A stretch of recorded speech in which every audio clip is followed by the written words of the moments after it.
Right muri Zimbabwe sezvatinogara tichitaura kuti paBombshell television panounzwa malatest dzinenge dzichipisa dzinoitika munyika yeZimbabwe nenyika dzakatikomberedza. Pano panounzwa nyaya dzinotyisa, dzinokashikamadza, dzinoshamisa, dzinosiririsa nedzinobatanidza ukama nedzinotoputsa futi. Zvese tinongozviita setinongozviunza pano zvinoenderana nekuti waitambirawo sei kana wainzwa.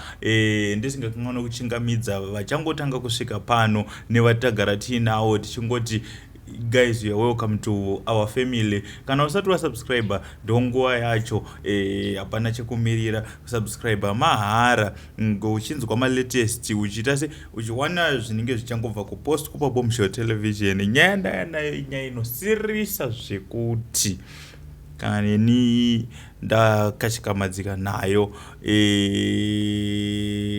Unfortunately takwanisa kuita se kuwana picture asi pictures kunyatsooneka Headmaster Vepa Glen View 2 Primary School Vabatwa Vachikisa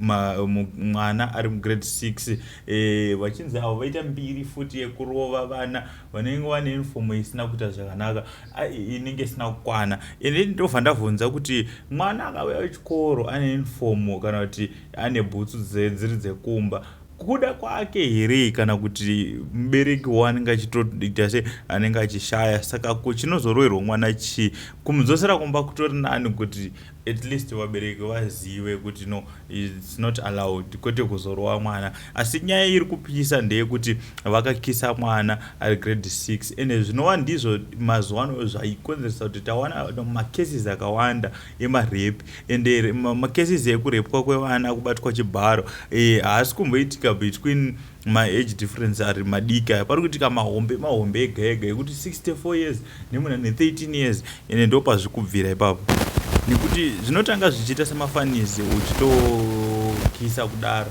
kupedzisira ende chine chambokupa mweya wekuti ukise mwana ari grade 6 chii. Saka tell us what do you think in the comment section.